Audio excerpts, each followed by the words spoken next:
प्रधानमंत्री अपना संबोधन, अपने विचार संपूर्ण विश्व को प्रदान करें, ये निवेदन मैं उनके सम्मुख करता हूं।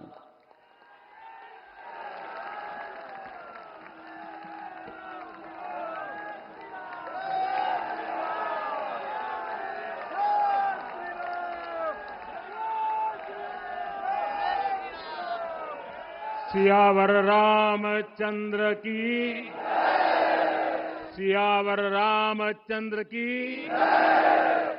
जय सिया राम।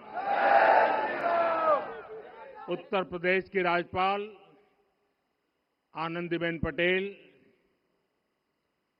राष्ट्रीय स्वयंसेवक संघ के परम पूजनीय सरसंघ चालक डॉक्टर मोहन भागवत जी, उत्तर प्रदेश के मुख्यमंत्री योगी आदित्यनाथ जी, श्री राम जन्मभूमि तीर्थ क्षेत्र ट्रस्ट के अध्यक्ष पूज्य महंत नृत्य गोपाल दास जी,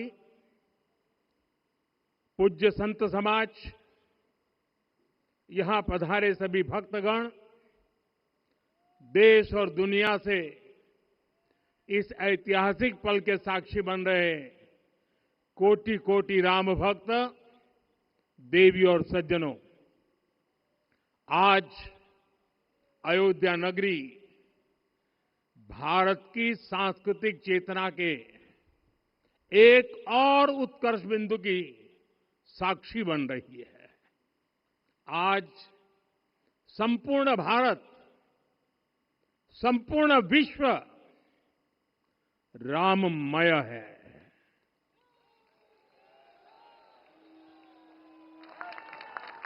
हर राम भक्त के हृदय में अद्वितीय संतोष है, असीम कृतज्ञता है, अपार अलौकिक आनंद है।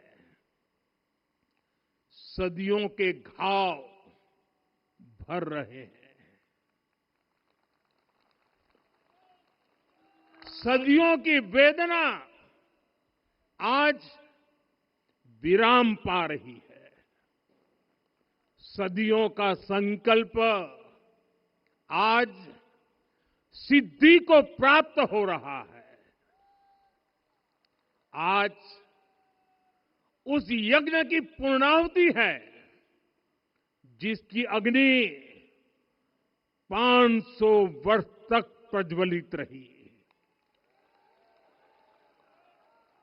जो यज्ञ एक पल भी आस्था से डिगा नहीं, एक पल भी विश्वास से टूटा नहीं। आज भगवान श्री राम के गर्भगृह की अनंत ऊर्जा, श्री राम परिवार का दिव्य प्रताप इस धर्म ध्वजा के रूप में इस दिव्यतम भव्यतम मंदिर में प्रतिष्ठापित हुआ है। और साथियों, ये धर्म ध्वजा केवल एक ध्वजा नहीं, ये भारतीय सभ्यता के पुनर्जागरण का ध्वज है।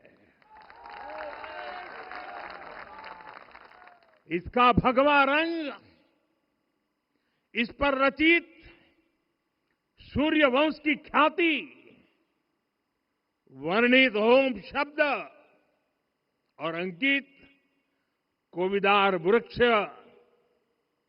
राम राज्य की कीर्ति को प्रतिरूपित करता है। ये ध्वज संकल्प है, ये ध्वज सफलता है, ये ध्वज संघर्ष से सृजन की गाथा है, ये ध्वज सदियों से चले आ रहे स्वप्नों का साकार स्वरूप है। ये ध्वज संतों की साधना और समाज की सहभागिता की सार्थक परिणति है। साथियों, आने वाली सदियों और सहस्त्र शताब्दियों तक ये धर्म ध्वज प्रभु राम के आदर्शों और सिद्धांतों का उद्घोष करेगा। ये धर्म ध्वज आह्वान करेगा, सत्यमेव जयते नानृतम, यानी जीत सत्य की ही होती है, असत्य की नहीं। ये धर्म ध्वज उद्घोष करेगा, सत्यम एक पदम ब्रह्म सत्य धर्म प्रतिष्ठित, अर्थात सत्य ही ब्रह्म का स्वरूप है, सत्य में ही धर्म स्थापित है।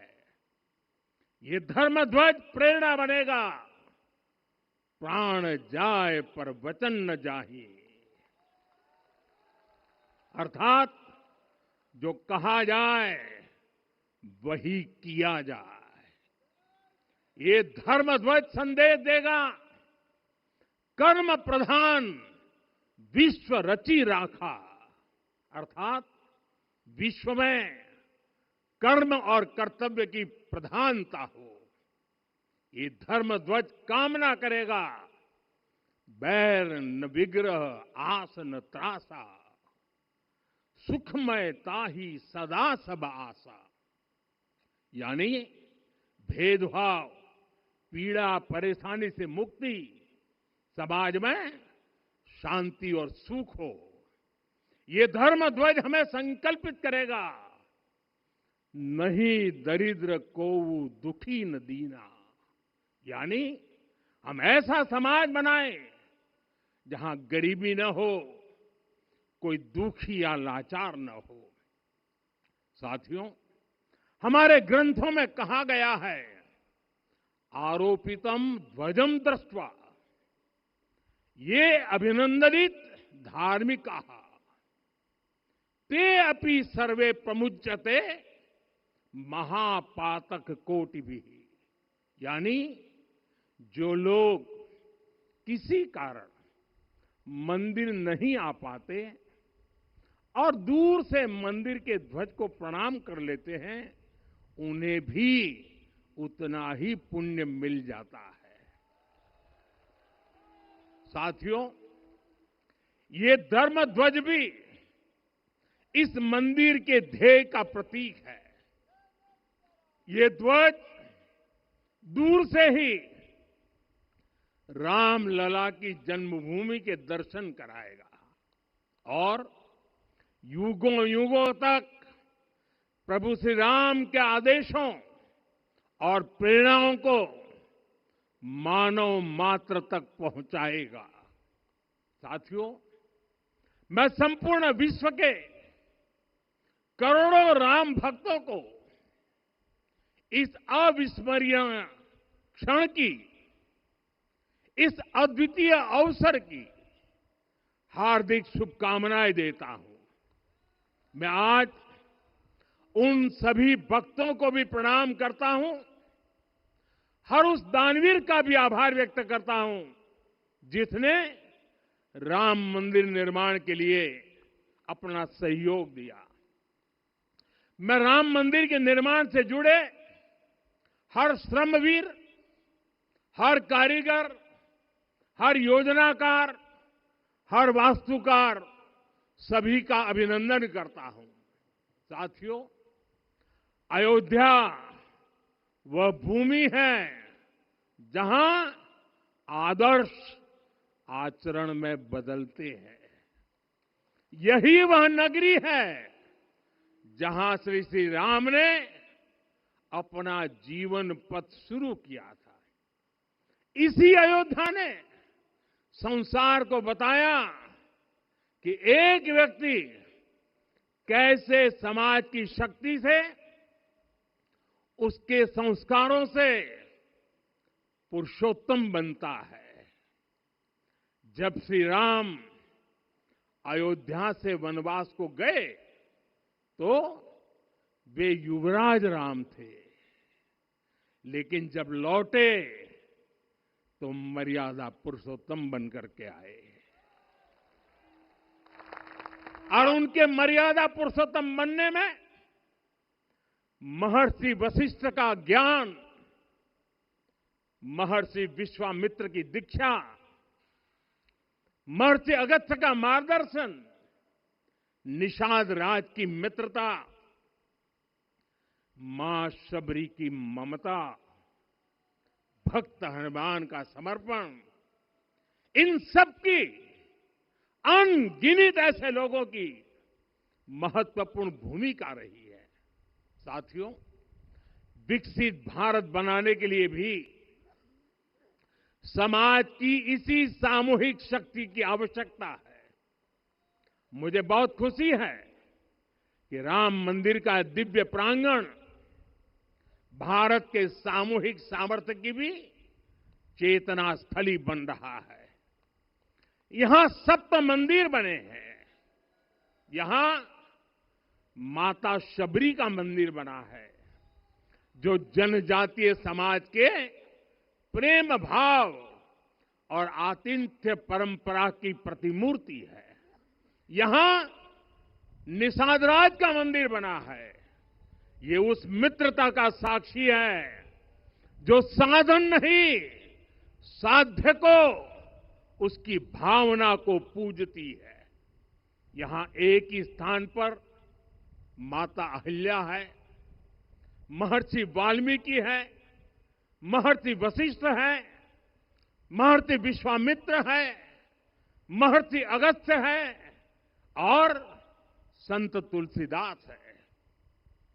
रामलला के साथ साथ इन सभी ऋषियों के दर्शन भी यहीं पर होते हैं।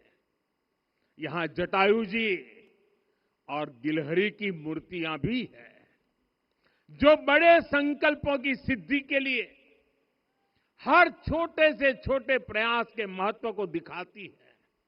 मैं आज हर देशवासी से कहूंगा कि वो जब भी राम मंदिर आए तो सप्त मंदिर के दर्शन भी अवश्य करें। ये मंदिर हमारी आस्था के साथ साथ मित्रता, कर्तव्य और सामाजिक सद्भाव के मूल्यों को भी शक्ति देते हैं। साथियों, हम सब जानते हैं हमारे राम भेद से नहीं, भाव से जुड़ते हैं। उनके लिए व्यक्ति का कुल नहीं, उसकी भक्ति महत्वपूर्ण है। उन्हें वंश नहीं, मूल्य प्रिय है। उन्हें शक्ति नहीं, सहयोग महान लगता है। आज हम भी उसी भावना से आगे बढ़ रहे हैं। पिछले 11 वर्षों में महिला, दलित, पिछड़े, अति पिछड़े, आदिवासी, वंचित, किसान, श्रमिक, युवा, हर वर्ग को विकास के केंद्र में रखा गया है। जब देश का हर व्यक्ति, हर वर्ग, हर क्षेत्र सशक्त होगा, तब संकल्प की सिद्धि में सबका प्रयास लगेगा। और सबके प्रयास से ही 2047 जब देश आजादी के 100 साल मनाएगा, हमें 2047 तक विकसित भारत का निर्माण करना ही होगा। साथियों, रामलला की प्राण प्रतिष्ठा के ऐतिहासिक अवसर पर मैंने राम से राष्ट्र के संकल्प की चर्चा की थी। मैंने कहा था कि हमें आने वाले 1000 वर्षों के लिए भारत की नींव मजबूत करनी है। हमें याद रखना है, जो सिर्फ वर्तमान का सोचते हैं वो आने वाली पीढ़ियों के साथ अन्याय करते हैं। हमें वर्तमान के साथ साथ भावी पीढ़ियों के बारे में भी सोचना है, क्योंकि हम जब नहीं थे ये देश तब भी था, जब हम नहीं रहेंगे ये देश तब भी रहेगा। हम एक जीवंत समाज है। हमें दूरदृष्टि के साथ ही काम करना होगा। हमें आने वाले दशकों, आने वाली सदियों को ध्यान में रखना ही होगा। और साथियों, इसके लिए भी हमें प्रभु राम से सीखना होगा। हमें उनके व्यक्तित्व को समझना होगा। हमें उनके व्यवहार को आत्मसात करना होगा। हमें याद रखना होगा, राम यानी आदर्श, राम यानी मर्यादा, राम यानी जीवन का सर्वोच्च चरित्र, राम यानी सत्य और पराक्रम का संगम। दिव्य गुणे शक्र समो रामः सत्य पराक्रमः। राम यानी धर्म पथ पर चलने वाला व्यक्तित्व। रामः सत्पुरुषो लोके सत्यः सत्यपरायणः। राम यानी जनता के सुख को सर्वोपरि रखना, प्रजा सुखत्वे चंद्रस्य। राम यानी धर्म और क्षमा का दरिया। वसुधाया क्षमा गुणे है।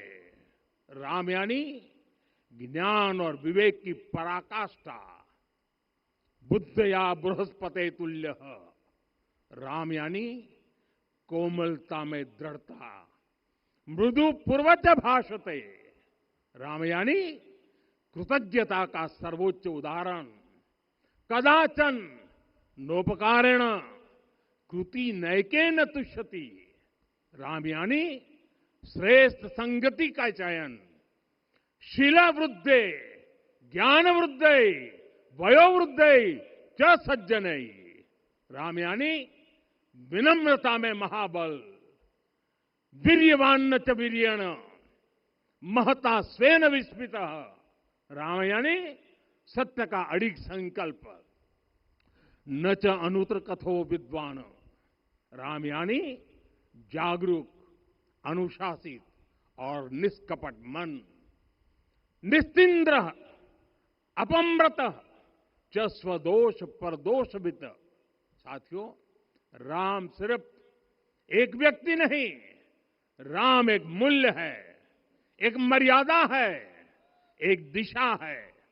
अगर भारत को साल 2047 तक विकसित बनाना है, अगर समाज को सामर्थ्यवान बनाना है, तो हमें अपने भीतर राम को जगाना होगा। हमें अपने भीतर के राम की प्राण प्रतिष्ठा करनी होगी। और इस संकल्प के लिए आज से बेहतर दिन और क्या हो सकता है। साथियों, 25 नवंबर का यह ऐतिहासिक दिन अपनी विरासत पर गर्व का एक और अद्भुत क्षण लेकर आया है। इसकी वजह है धर्म ध्वजा पर अंकित कोविदार वृक्ष।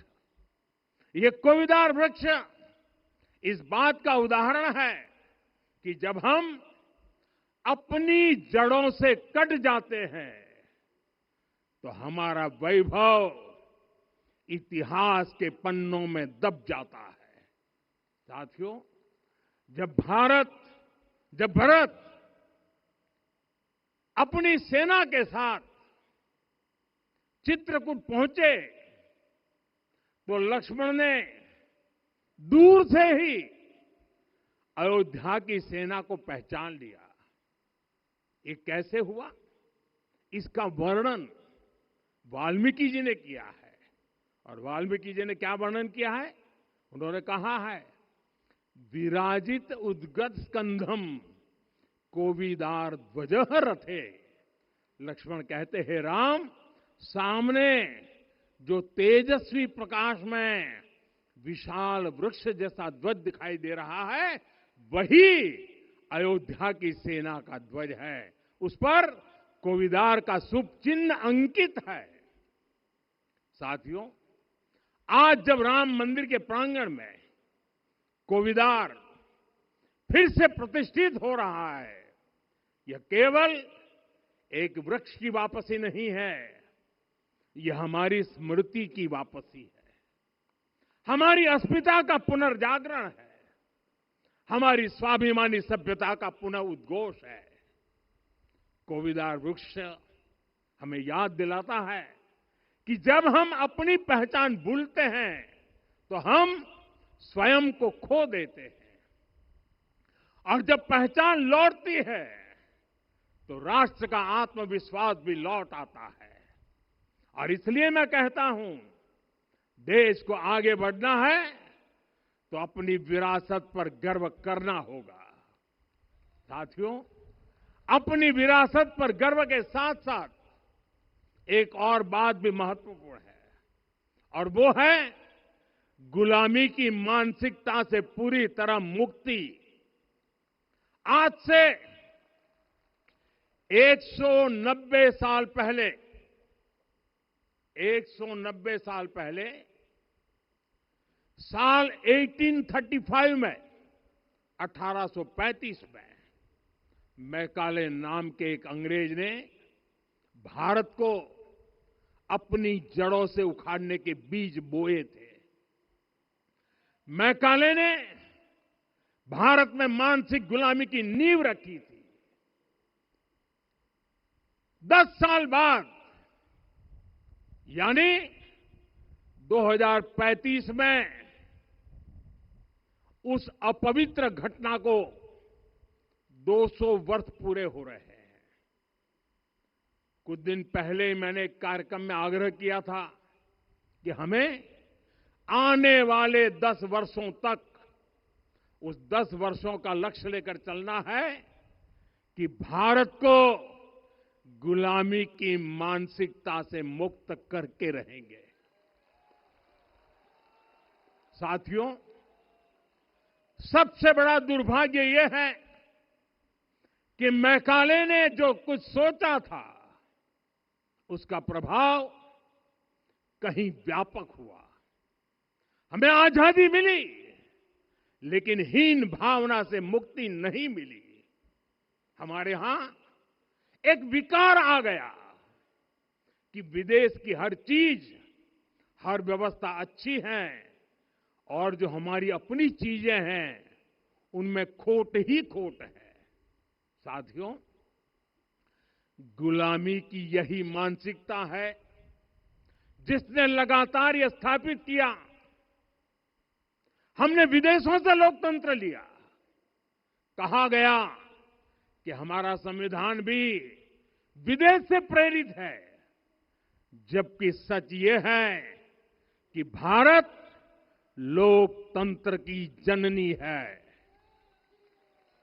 मदर ऑफ डेमोक्रेसी है। लोकतंत्र हमारे डीएनए में है।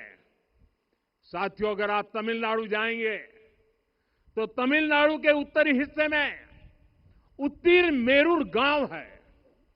वहां हजारों वर्ष पहले का एक शिलालेख है।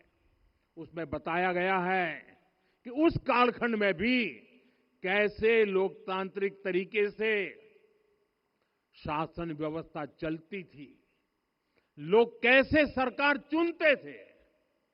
लेकिन हमारे यहां तो मैग्ना कार्टा की प्रशंसा का ही चलन रहा। हमारे यहां भगवान बसवन्ना, उनके अनुभव मंटपा की जानकारी भी सीमित रखी गई। अनुभव मंटपा यानी जहां सामाजिक, धार्मिक और आर्थिक विषयों पर सार्वजनिक बहस होती थी, जहां सामूहिक सहमति से निर्णय लिए जाते थे। लेकिन गुलामी की मानसिकता के कारण इस भारत की कितनी ही पीढ़ियों को इस जानकारी से भी वंचित रखा गया। साथियों, हमारी व्यवस्था के हर कोने में गुलामी की इस मानसिकता ने डेरा डाला हुआ था। अब याद करिए, भारतीय नौसेना का ध्वज सदियों तक उस ध्वज पर ऐसे प्रतीक बने रहे जिनका हमारी सभ्यता, हमारी शक्ति, हमारी विरासत से कोई संबंध नहीं था। अब हमने नौसेना के ध्वज से गुलामी के हर प्रतीक को हटाया है। हमने छत्रपति शिवाजी महाराज की विरासत को स्थापित किया है। और ये सिर्फ एक डिजाइन में बदलाव नहीं हुआ, ये मानसिकता बदलने का क्षण था। ये वो घोषणा थी कि भारत अब अपनी शक्ति अपने प्रतीकों से परिभाषित करेगा, न कि किसी और की विरासत से। और साथियों, यही परिवर्तन आज अयोध्या में भी दिख रहा है। साथियों, ये गुलामी की मानसिकता ही है जिसने इतने वर्षों तक रामत्व को नकारा है। भगवान राम अपने आप में एक वैल्यू सिस्टम है। ओरछा के राजा राम से लेकर रामेश्वरम के भक्त राम तक और शबरी के प्रभु राम से लेकर मिथिला के पाहुन राम जी तक, भारत के हर घर में, हर भारतीय के मन में और भारतवर्ष के हर कण कण में राम है।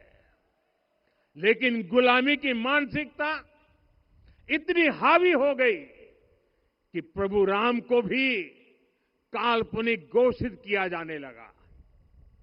साथियों, अगर हम ठान लें अगले 10 साल में मानसिक गुलामी से पूरी तरह मुक्ति पा लेंगे, और तब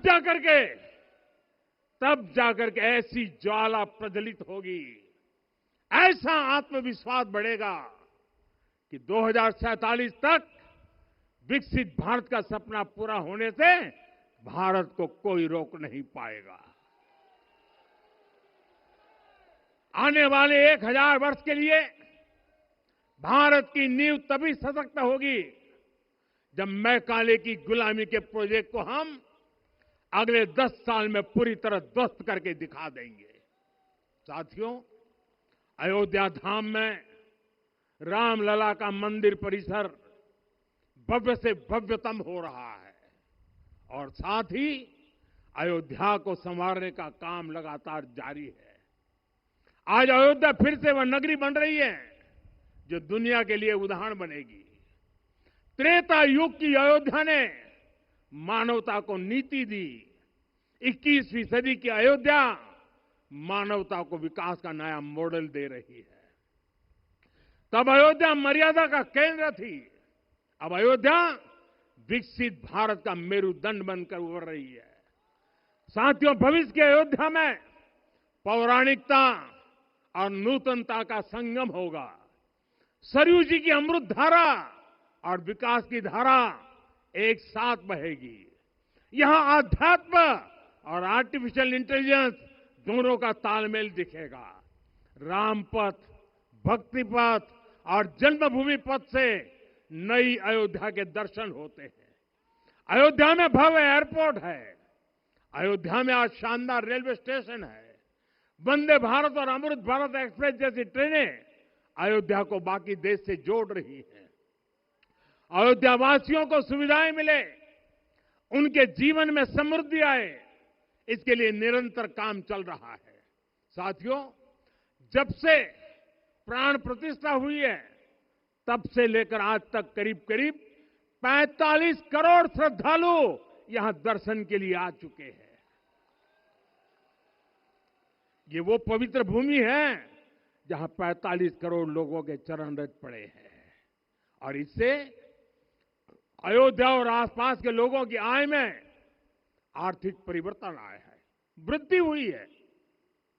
कभी अयोध्या विकास के पैमानों में बहुत पीछे थी, आज अयोध्या नगरी यूपी के अग्रणी शहरों में से एक बन रही है। साथियों, 21वीं सदी का आने वाला समय बहुत महत्वपूर्ण है। आजादी के बाद के 70 साल में भारत विश्व की 11वीं सबसे बड़ी अर्थव्यवस्था बना। 70 साल में 11वीं। लेकिन पिछले 11 साल में ही भारत विश्व की 5वीं सबसे बड़ी अर्थव्यवस्था बन चुका है।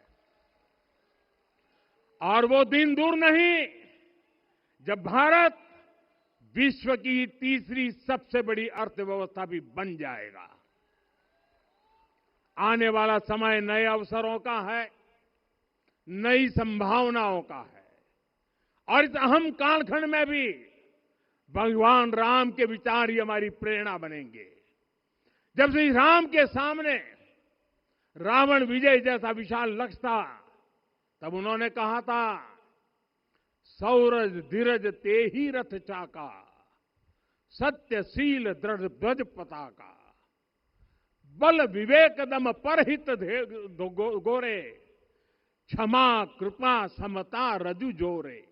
यानी रावण पर विजय पाने के लिए जो रथ चाहिए, शौर्य और धैर्य उसके पहिए हैं, उसकी ध्वजा सत्य और अच्छे आचरण की है, बल विवेक संयम और परोपकार इस रथ के घोड़े हैं, लगाम के रूप में क्षमा दया और समता है जो रथ को सही दिशा में रखते हैं। साथियों, विकसित भारत की यात्रा को गति देने के लिए ऐसा ही रथ चाहिए, ऐसा रथ जिसके पहिए शौर्य और धैर्य हो, यानी चुनौतियों से टकराने का साहस भी हो और परिणाम आने तक दृढ़ता से डटे रहने का धैर्य भी हो। ऐसा रथ जिसकी ध्वजा सत्य और सर्वोच्च आचरण हो, यानी नीति नियत और नैतिकता से समझौता कभी न हो। ऐसा रथ जिसके घोड़े बल विवेक संयम और परोपकार हो, यानी शक्ति भी हो बुद्धि भी हो अनुशासन भी हो और दूसरों के हित का भाव भी हो। ऐसा रथ जिसकी लगाम क्षमा करुणा और संभाव हो, यानी जहां सफलता का अहंकार नहीं और असफलता में भी दूसरों के प्रति सम्मान बना रहे। और इसलिए मैं आदरपूर्वक कहता हूं, ये पल कंधे से कंधा मिलाने का है, ये पल गति बढ़ाने का है। हमें वो भारत बनाना है जो राम राज्य से प्रेरित हो, और ये तभी संभव है जब स्वयं हित से पहले देश हित होगा, जब राष्ट्रहित सर्वोपरि रहेगा। एक बार फिर आप सभी को बहुत बहुत शुभकामनाएं देता हूं। जय सिया राम, जय सिया राम, जय सिया राम।